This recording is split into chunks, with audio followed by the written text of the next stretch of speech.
अस्सलामुअलैकुम। आज हमने एनएमआर स्पेक्ट्रोस्कोपी के बारे में पढ़ना है। एनएमआर है न्यूक्लियर मैग्नेटिक रेजोनेंस स्पेक्ट्रोस्कोपी। ठीक, अगर इसको देखा जाए तो इसमें है क्या कि हमारे पास मॉलिक्यूल हैं। उन मॉलिक्यूल को जब एक्सटर्नल मैग्नेटिक फील्ड में रखा जाता है तो वो मॉलिक्यूल अपने आप को क्या करते हैं, मतलब उस सब्सटेंस के कुछ मॉलिक्यूल अपने आप को क्या करेंगे, along the magnetic field align करेंगे, और कुछ क्या करेंगे, अपने आप को against the magnetic field align करेंगे। ठीक, अब जब ये इन मॉलिक्यूल के ऊपर ठीक रेडियो वेव्स गिराई जाती हैं, रेडियो वेव्स क्या कराई जाती हैं, फॉल करवाई जाती हैं। जब इनके ऊपर रेडियो वेव्स फॉल करवाई जाती हैं तो वो मॉलिक्यूल जो कि क्या है अलोंग द मैग्नेटिक फील्ड, वो उन रेडिएशन को क्या करेंगे, एब्जॉर्ब करेंगे, और एब्जॉर्ब करने के बाद वो क्या करेंगे, उनकी ओरिएंटेशन क्या हो जाएगी, चेंज हो जाएगी। पहले थे अलोंग द मैग्नेटिक फील्ड, अब क्या हो जाएंगे, अगेंस्ट द मैग्नेटिक फील्ड। ठीक, अलोंग द मैग्नेटिक फील्ड का मतलब होता है लो एनर्जी स्टेट, और अगेंस्ट द मैग्नेटिक फील्ड का मतलब है हाई एनर्जी स्टेट। यानी कि दो एनर्जी लेवल्स हैं। ठीक, अगर कोई मैग्नेटिक फील्ड नहीं अप्लाई की हुई तो उनकी एनर्जी क्या होगी, सेम होगी। वो क्या होंगे, डीजनरेट एनर्जी स्टेट्स होंगी। और अगर 100 टोटल मॉलिक्यूल हैं तो उन डीजनरेट एनर्जी स्टेट में क्या होंगे, हाफ ऑफ हो जाएंगे। 50 एक में आ जाएंगे, 50 दूसरे में आ जाएंगे, जब कोई एक्सटर्नल फील्ड अप्लाई नहीं की हुई। लेकिन अगर हम अप्लाई कर देते हैं एक्सटर्नल फील्ड तो क्या होती है, उन एनर्जी स्टेट की जो डीजनरेसी है वो ब्रेक कर जाएगी। एक मॉलिक्यूल के एक एनर्जी स्टेट जो हो जाएगी, एक स्टेट जो हो जाएगी वो लोअर एनर्जी वाली हो जाएगी, और एक स्टेट क्या हो जाएगी, हायर एनर्जी स्टेट वाली हो जाएगी। यानी पहले क्या था कि जब कोई एक्सटर्नल मैग्नेटिक फील्ड नहीं अप्लाई की हुई तो एनर्जी स्टेट्स जो थी उनकी एनर्जी क्या थी, सेम थी, वो डीजनरेट एनर्जी स्टेट्स थी। और जो मॉलिक्यूल 100 मॉलिक्यूल थे तो दोनों में हाफ हाफ आ जाते हैं, 50-50 इक्वल नंबर ऑफ मॉलिक्यूल। लेकिन जब हम अप्लाई करते हैं एक्सटर्नल मैग्नेटिक फील्ड तो उनकी डीजनरेसी क्या कर जाती है, ब्रेक कर जाती है। और ब्रेक करने के बाद एक जो होती है, कुछ मॉलिक्यूल जो होते हैं वो लोअर एनर्जी स्टेट में होते हैं, और कुछ मॉलिक्यूल क्या होते हैं, हाई एनर्जी स्टेट में आ जाते हैं।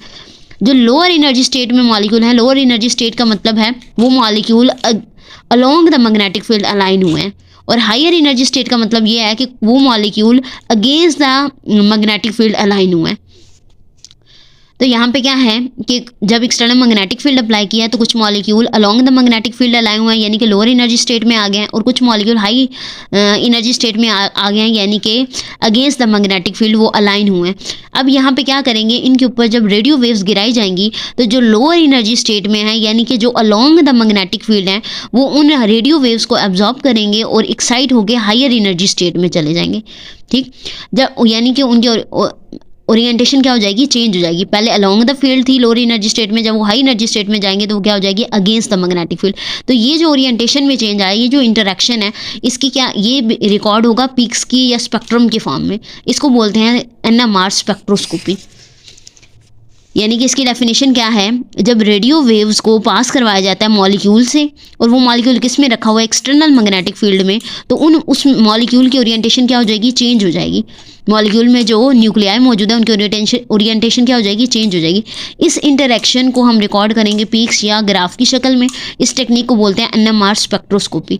एनएमआर स्पेक्ट्रोस्कोपी या स्पेक्ट्रम जो है उससे हमें इंफॉर्मेशन मिलेंगी मॉलिक्यूल के स्ट्रक्चर के बारे में, यानी मॉलिक्यूल के अंदर कार्बन हाइड्रोजन वगैरह किस जगह पे मौजूद हैं, मॉलिक्यूल का कार्बन हाइड्रोजन फ्रेमवर्क के बारे में हमें इंफॉर्मेशन मिलेगी, और मॉलिक्यूल्स वगैरह को या सब्सटेंस वगैरह को आइडेंटिफाई करने में हमें हेल्प होगी। ठीक, अब एनएमआर एक्टिव जो मॉलिक्यूल है या एनएमआर स्पेक्ट्रोस्कोपी के लिए जो कंडीशन है वो क्या है, इसमें एनएमआर स्पेक्ट्रोस्कोपी में कोई इलेक्ट्रॉन इन्वॉल्व नहीं होता, कोई बॉन्ड इन्वॉल्व नहीं होते, जैसे कि आईआर स्पेक्ट्रोस्कोपी या विजिबल स्पेक्ट्रोस्कोपी में क्या होते थे, इलेक्ट्रॉनिक ट्रांजिशन होती थी, बॉन्ड स्ट्रेचिंग वाइब्रेशन होती थी, इस तरह होता था। लेकिन एनएमआर स्पेक्ट्रोस्कोपी में ना इलेक्ट्रॉन इन्वॉल्व है ना बॉन्ड्स इन्वॉल्व है। इसमें क्या इन्वॉल्व होता है, न्यूक्लियाई।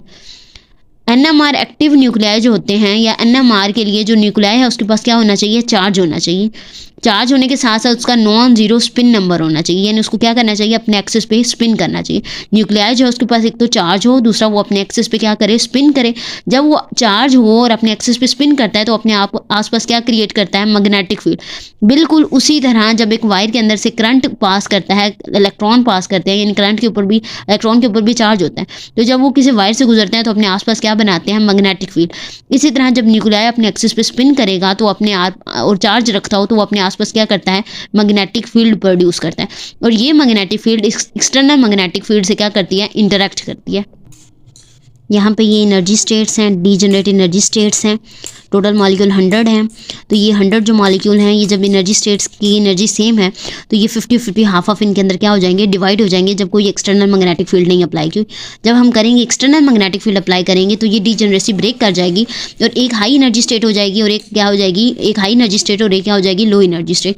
जो लो एनर्जी स्टेट होंगे उसमें मॉलिक्यूल अब पहले अगर डीजनरेट में 50-50 बराबर थे तो इसमें क्या होगा कि लो एनर्जी स्टेट में मॉलिक्यूल्स क्या होंगे, 50 से ज़्यादा होंगे और हाई एनर्जी में मॉलिक्यूल्स क्या होंगे, कम होंगे। लो एनर्जी स्टेट में मॉलिक्यूल ज़्यादा आ जाएंगे, हाई एनर्जी स्टेट में मॉलिक्यूल क्या होंगे, कम होंगे। लो एनर्जी स्टेट में मॉलिक्यूल क्या है, ज़्यादा, यानी along the external magnetic field molecule जो अलाइन हुए हैं वो ज़्यादा है। हाई एनर्जी स्टेट में मॉलिक्यूल क्या है, कम है। अब यहाँ पे क्या होगा, रेडियो वेव्स जब इनके ऊपर गिराई जाएंगी तो ये जो लो एनर्जी, जहाँ मॉलिक्यूल ज़्यादा है वहाँ से एक्साइट करके एनर्जी को एब्जॉर्ब करेंगे और एक्साइट करके क्या चल जाएंगे, हाई एनर्जी स्टेट में। और पहले उनके अलोंग द मैग्नेटिक फील्ड थे तो अब क्या हो जाएगी, अगेंस्ट द मैग्नेटिक फील्ड हो जाएंगे। तो ये यहाँ पे क्या होंगे, इलेक्ट्रॉन एक्साइट हो चुके हैं, लो एनर्जी स्टेट से हाई एनर्जी स्टेट पे जा चुके हैं। तो इसकी हमें क्या मिलेगी, पीक्स मिलेगी और इसका हमें क्या मिलेगा, स्पेक्ट्रम मिलेगा। तो जो मॉलिक्यूल के अंदर जो एटम मौजूद होते हैं उनके जो न्यूक्लियाई होते हैं उनका चार्ज होता है और वो अपने एक्सिस पे क्या करते हैं, स्पिन करते हैं। लेकिन सारे न्यूक्लियाई ये काम करते हैं लेकिन सारे एनएमआर एक्टिव नहीं है। ठीक, तो एनएमआर एक्टिव मॉलिक्यूल कौन कौन से हैं? एनएमआर एक्टिव मॉलिक्यूल वो होते हैं या एनएमआर एक्टिव न्यूक्लियाई वो हैं जिनके पास मैग्नेटिक मूवमेंट होता है। ठीक है, जिनका magnetic movement, net magnetic movement हो, कुछ ना कुछ नेट मैग्नेटिक मूवमेंट हो। और एनएमआर इनएक्टिव वो हैं जिनका क्या है, मैग्नेटिक मूवमेंट कैंसिल, मतलब मैग्नेटिक मूवमेंट जो होता है वो जीरो हो जाता है, कैंसिल आउट होकर नेट मैग्नेटिक मूवमेंट क्या होगा, जीरो। ठीक, तो एनएमआर एक्टिव वो हैं जिनके पास ऑड नंबर ऑफ प्रोटॉन हो। ठीक है, अब न्यूक्लियाई के अंदर प्रोटॉन हैं तो जाहिर सी बात है चार्ज, न्यूक्लियाई के ऊपर चार्ज तो है। ठीक है, अगर उनके पास ऑड नंबर ऑफ प्रोटॉन्स हों और न्यूट्रॉन्स हों तो उनका मैग्नेटिक मूवमेंट कैंसिल नहीं होगा, उनके पास कुछ ना कुछ मैग्नेटिक मूवमेंट होगा। तो जिनके पास ऑड नंबर ऑफ प्रोटॉन और न्यूट्रॉन हो क्या है, एनएमआर एक्टिव है। Odd number of proton and neutron को हम मैस नंबर भी कह सकते हैं, यानी जिनका ऑड मैस नंबर हो वो क्या है, एनएमआर एक्टिव है। जैसे कि प्रोटॉन, इसका मैस नंबर ऑड नंबर मतलब 1 है मैस नंबर, कार्बन 13, फॉस्फोरस 31, ये सारे क्या हैं, एनएमआर एक्टिव। इसके बाद एनएमआर इनएक्टिव को देखें तो इनका इवन मैस, इवन जो है number of proton and neutrons होते हैं, यानी इनका इवन मैस नंबर है। इवन में क्या होता है कि जो मैग्नेटिक मूवमेंट है वो कैंसिल आउट हो जाता है, तो नेट मैग्नेटिक मूवमेंट क्या होता है, जीरो। जैसे कार्बन 12, इसका एनएमआर में कोई सिग्नल नहीं आएगा। ऑक्सीजन 16, सिलिकॉन 28, इनका एनएमआर में कोई सिग्नल नहीं आएगा। इसके बाद टाइप्स ऑफ एनएमआर स्पेक्ट्रोस्कोपी हैं। Proton NMR spectroscopy, carbon 13 NMR spectroscopy, इनकी मदद से हम क्या कर सकते हैं, इनकी आइडेंटिफिकेशन कर सकते हैं ये किस जगह मौजूद हैं, या इनके बारे में इंफॉर्मेशन मॉलिक्यूल में कहाँ मौजूद है, इनके बारे में इंफॉर्मेशन हासिल की जा सकती है। जो न्यूक्लियाई होता है, हर किस्म का जो न्यूक्लियाई है उसके अंदर प्रोटॉन है तो उसके ऊपर चार्ज तो है। दूसरी कंडीशन क्या होनी चाहिए, उसका नॉन जीरो स्पिन नंबर होना चाहिए। तो नॉन जीरो स्पिन नंबर का मतलब मैग्नेटिक होना चाहिए। ठीक, तो न्यूक्लियाई क्या होते हैं, दो तरह के होते हैं, मैग्नेटिक भी हो सकते हैं और नॉन मैग्नेटिक भी हो सकते हैं। जो मैग्नेटिक न्यूक्लियाई हैं उनका स्पिन नंबर जीरो नहीं होगा, कुछ ना कुछ इनका क्या होगा, मैग्नेटिक मूवमेंट होगा, कुछ ना कुछ इनका नॉन जीरो स्पिन नंबर होगा। ठीक है, इनकी पहचान यह है कि इनका ऑड मैस नंबर है, इनके पास ऑड नंबर ऑफ प्रोटॉन और न्यूट्रॉन है। नॉन मैग्नेटिक क्या होते हैं, इनके पास even number of proton and neutrons होते हैं, इवन मैस नंबर होता है तो इनका मैग्नेटिक मूवमेंट क्या होता है, जीरो होता है। इनका मैग्नेटिक मूवमेंट जीरो है इसलिए ये क्या है, एनएमआर इनएक्टिव है। जैसे कि कार्बन 12, ऑक्सीजन 16, सिलिकॉन 28, इनका एनएमआर में कोई सिग्नल नहीं होगा। लेकिन proton H1, H2, carbon 13, fluorine 19, phosphorus 31, boron 11, इन सब का कुछ ना कुछ मैग्नेटिक मूवमेंट है, हाफ इंटीग्रल है, ठीक है, या इस तरह करके इनका कुछ ना कुछ मैग्नेटिक मूवमेंट है और इनका नॉन जीरो स्पिन नंबर है। तो ये क्या है, एनएमआर एक्टिव है। ठीक है, तो वही न्यूक्लियाई एनएमआर एक्टिव हैं जिनका कुछ ना कुछ मैग्नेटिक मूवमेंट होगा, उनके ऊपर चार्ज होगा और वो अपने एक्सिस पे क्या कर रहे होंगे, स्पिन कर रहे होंगे, वो क्या है, एनएमआर एक्टिव होते हैं। जब सब्सटेंस को एक्सटर्नल मैग्नेटिक फील्ड में रखा जाता है तो कुछ मॉलिक्यूल क्या होते हैं, लोअर एनर्जी स्टेट में आ जाता है, कुछ मॉलिक्यूल हाई एनर्जी स्टेट में आ जाते हैं। जब इनके ऊपर रेडियो वेव्स गिराई जाती हैं तो ये यहाँ पे क्या होते हैं, जो लोअर एनर्जी स्टेट में वो मॉलिक्यूल एनर्जी को एब्जॉर्ब करके हाई एनर्जी स्टेट में चले जाते हैं और उस वक्त तक जाते रहते हैं जब तक लोअर एनर्जी स्टेट में और हायर एनर्जी स्टेट में जो मॉलिक्यूल है उनका नंबर बराबर ना हो जाए, यानी कि सैचुरेशन जब तक ना आ जाए।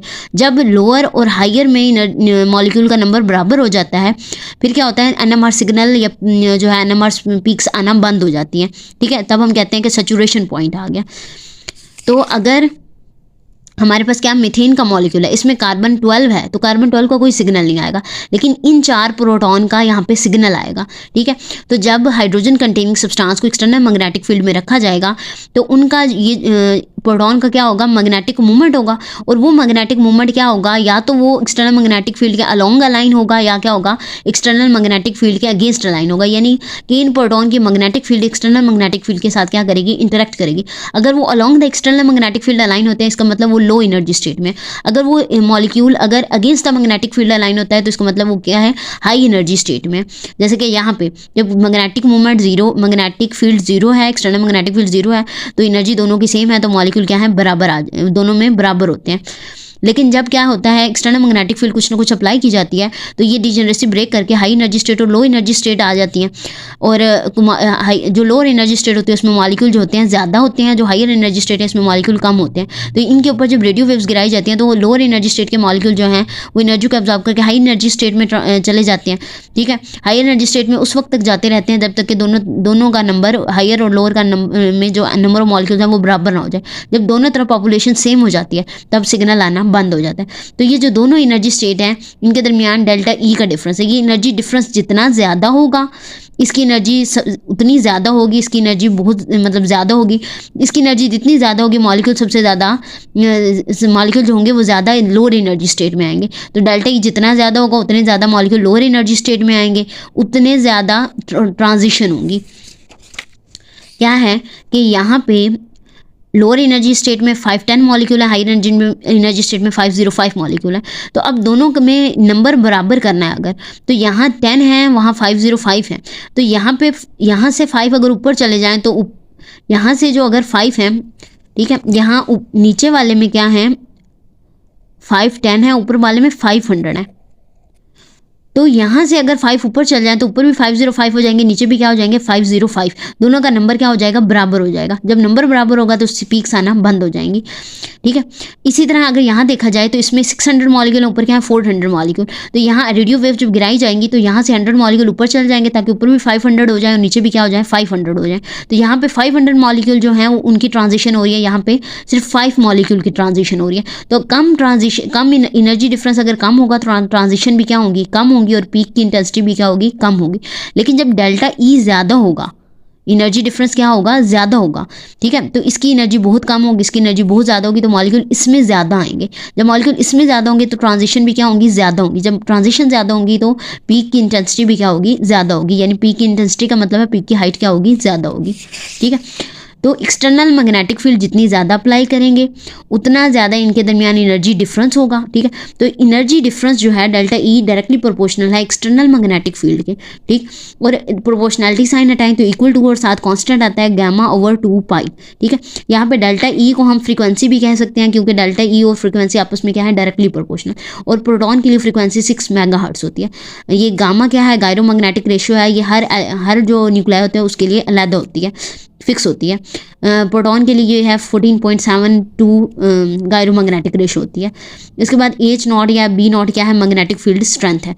ये सारी चीज़ कांस्टेंट है। इस इक्वेशन को ऐसे भी लिखा जा सकता है, इसको बोलते हैं लैरोमर इक्वेशन। अगर NMR स्पेक्ट्रोस्कोपी का ओरिजिन देखा जाए तो जैसे UV विजिबल या IR स्पेक्ट्रोस्कोपी है, इसी तरह ये भी क्या कर रही है, एनर्जी स्टेट्स में डिफरेंस के साथ डील कर रही है। किसके साथ डील कर रही है, energy gaps between states of different energy. तो यहाँ पे एक्सटर्नल मैग्नेटिक फील्ड हम अप्लाई करते हैं, ठीक है। और ज़्यादा कंसर्न क्या है, न्यूक्लियाई से इलेक्ट्रॉन या इलेक्ट्रॉनिक ट्रांजिशन या बेंडिंग वाइब्रेशन या इन चीज़ों को हम यहाँ नहीं देखते। ज़्यादा कंसर्न किससे है, न्यूक्लियाई से। और वो न्यूक्लियाई जो है वो क्या करता है कि लोअर एनर्जी में जब होते हैं ज़्यादा तो वो क्या करते हैं, रेडियो वेव्स को एब्जॉर्ब करके हाई एनर्जी में जाते हैं, ठीक है। तो हाई एनर्जी और लो एनर्जी में क्या करते हैं, रेजोनेट करते हैं, ठीक है। अब इस न्यूक्लियर मैग्नेटिक रेजोनेंस स्पेक्ट्रोस्कोपी में ज़्यादा कंसर्न किससे है, न्यूक्लियाई से, ठीक है। और एक्सटर्नल मैग्नेटिक फील्ड अप्लाई की जा रही है और मॉलिक्यूल क्या कर रहे हैं, हाई और लो एनर्जी में रेजोनेट कर रहे हैं, इसलिए इसका क्या नाम है, न्यूक्लियर मैग्नेटिक रेजोनेंस स्पेक्ट्रोस्कोपी, ठीक है। अब ये जो आई है मैग्नेटिक मूवमेंट या स्पिन नंबर, ठीक है, ये 0 होता है जब कोई spin molecule non spinning molecule है, मैग्नेटिक मूवमेंट क्या होता है 0। लेकिन जब स्फेरिकल स्पिनिंग चार्ज है, यानी कि स्फेरिकल चीज़ स्पिन कर रही है, जैसे कि प्रोटॉन, कार्बन 13, फ्लोरीन 19, इनका जो है स्पिन नंबर क्या है 1/2, और 1/2 से ग्रेटर होगा स्पिन नंबर जब non spiral spinning charge molecule मौजूद है, चार्ज न्यूक्लियाई मौजूद है। I इज इक्वल टू 1 होता है H2 के लिए, I इज इक्वल टू 3/2 होता है बोरॉन क्लोरीन, इनके लिए I इज इक्वल टू 2 होता है क्लोरीन के लिए, ठीक है। उसके बाद है फंडामेंटल क्वांटम लॉ। जो फंडामेंटल क्वांटम लॉ है वो हमें बताता है नंबर ऑफ ओरिएंटेशन, या नंबर ऑफ ओरिएंटेशन का मतलब है एनर्जी स्टेट कितनी होंगी, ठीक। तो इसके लिए फार्मूला है 2I+1। I है प्रोटॉन के लिए I होता है 1/2, प्रोटॉन के लिए I की वैल्यू क्या है 1/2। तो I अगर 1/2 होगा तो यहाँ पे 1/2 लगाया, 2 से क्या हो गया कैंसिल, और 1+1 क्या आ गया 2। तो ओरिएंटेशन कितनी होंगी 2। ओरिएंटेशन का मतलब है एनर्जी स्टेट, यानी एनर्जी स्टेट क्या होंगी E1 या E2। इन दो एनर्जी स्टेट में क्या करेंगे मॉलिक्यूल रेजोनेट करेंगे। तो एनर्जी स्टेट यहाँ पे 2 हैं, तो हम कह सकते हैं ओरिएंटेशन यहाँ कितनी है 2 है।